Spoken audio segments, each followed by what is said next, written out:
Alright, let's start this up. Okay, this is a review of Lord of the Rings, The Fellowship of the Ring. Now, let's just start by saying that Lord of the Rings is right now one of the most beloved trilogies in all of film history, at least modern film history. Let's see, I don't know where to begin with my experience with it, but a long time ago, I was around, I don't know, probably 6, 7 years old when the first movie came out, and I didn't see any of them in the theater except for the last one when that came out. But right away when I first saw this movie, I instantly was just enthralled in this world. This magical world of Middle-earth just immediately grabbed my attention as to something magical, something that we can all learn to love, something we can all appreciate.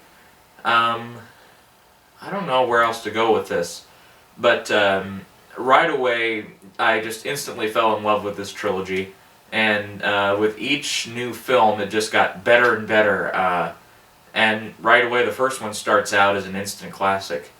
So I don't know where to begin. I guess we'll start with the first scene, which is kind of the prologue scene that sets up this whole movie of how the ring comes to be. Right away we notice the score by Howard Shore, who himself is one of the most honored film music writers in modern history. And Cate Blanchett, a great actress, of course, narrates over the whole thing of how the ring came to be and how Lord Sauron conjured it up and sent all these lands into darkness and everything. And it's right away a great, great scene. And that's about, I don't know, the first 7, 8 minutes of screen time, which also explains the story of Isildur, which of course reflects the story of Aragorn, who turns out to be one of the main characters. And then of course we get what happens to Gollum, who doesn't really come in until the second and third movie, but we get some brief little scenes with him in this first one, of course. And then we get our introduction to Bilbo through this prologue. And right away we see him again after the prologue scene is finished, and we begin in Hobbiton. Now right away Hobbiton has this feel to it that is home. Right away we get this sense of this is a magical place for these people who live here. This is a place that they call home, and they have good reason to call it home. Right away we see that this is similar to any small town in America, in London, in England, or anywhere. Because right away we see all sorts of people, all sorts of ages. We see adult, we see children, and we see all sorts of moods with them. We see happy children, we see grumpy adults, we see all sorts of stuff that reflects what so many towns, so many cities across this entire world actually have.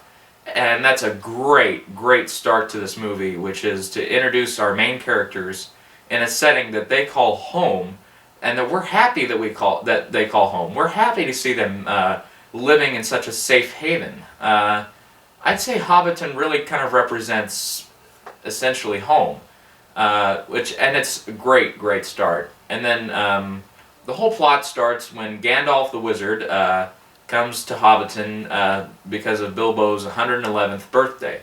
And it's right away the relationship between Gandalf and Bilbo I think is handled pretty well, because of course there's The Hobbit, which is yet to come out, where they go on this adventure together. And Bilbo, his birthday celebration, there's kind of like a feast and there's fireworks, all this stuff. And he gives this speech which says, my time has come to retire, to get away from here, to go somewhere more quiet. And of course he puts the ring on, slips away. And he's confronted by Gandalf, who said, but I thought you were going to get rid of this ring. And Bilbo kind of has this enraged moment where he's too selfish to get rid of the ring.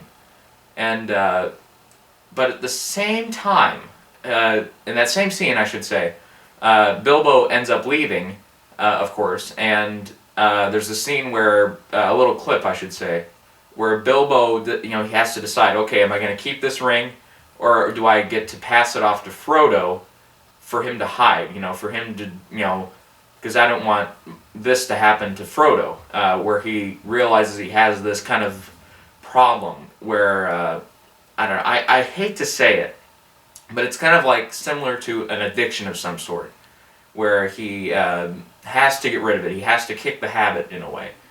And there's this great scene where he kind of holds out the ring, and he kind of slowly lets it fall, and it shows his great spirit, that even though he at times kind of seems possessed by this ring, that his good nature will win out in the end. And I think that sets up Bilbo so that right away we get the sense of, he's not going to turn into a bad guy, halfway through the series or anything. But yeah, it's a great introduction and a fine performance by Ian Holm. Okay, so then we move on to Gandalf.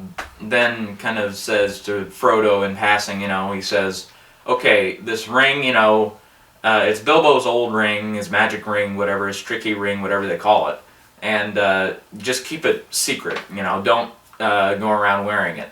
And when he returns, Gandalf kind of finds out the story behind this ring, and he tells it to Frodo that this was made by Lord Sauron, who is desperately seeking this ring, and if he gets it, then everything that was bad before in the prologue that we see will come again.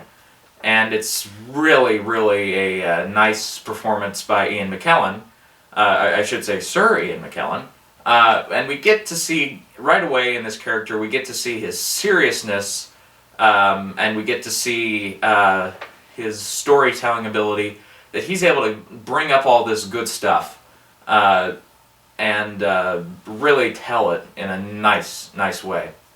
And then we get the sense in that scene where Gandalf explains everything, that the ring itself is the primary villain of this piece. I mean, nobody should have any disagreements with that. You might say, well, what about Saruman? He's the evil wizard. He beats up Gandalf at one point. Or what about later on, in the series, there's other villains. But no, the ring is the essential evil that must be destroyed. It is in a way the exact villain, the primary villain that this film series has to defeat, and it tempts everybody, and it can really mess people up, to say it simply. But yeah, I like that that the main villain is not even human. That is a great storytelling device. And then we are introduced to Samwise Gamgee. Really nice performance by Sean Astin as well. Sorry, as Samwise. And they start this journey, and Frodo kind of changes costume. He puts on this stuff that kind of represents adventure. And right away we get the sense of his turning from a boy into a man. We kind of get that sense right away. That, before he was kind of in the dark about everything, and he was really, I don't know, out of it, just not even included. But now he's the center of everything. And we get right away a little scene of Sam and Frodo kind of going across the countryside, and the cinematography just reflects this by showing us this wonderful Middle Earth. Let's see, let me get this right. Andrew Lesnie is the cinematographer on this. He won an Academy Award for it. So yeah, it's really nice job on that. But right away we feel, especially with Samwise, that this journey was not meant for him. Right away we get the sense between him and Frodo that hobbits are not meant to take on this extraordinary journey. Because there's a scene that I particularly really always remember with his character, and a lot of people do as well, where they're walking, and then he kind of stops and he says, "If I take one more step, this is the farthest I'll ever have been from home."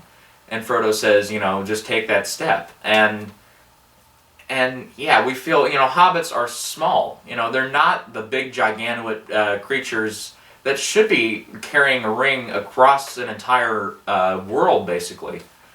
across many countries and over mountains and into marshes and stuff, that we don't feel that they are our primary heroes. We feel as if they should be like the supporting people. And it sets it up so well so that they can eventually become the big heroes that the men cannot become, that the elves cannot be. And it's just a great start with that.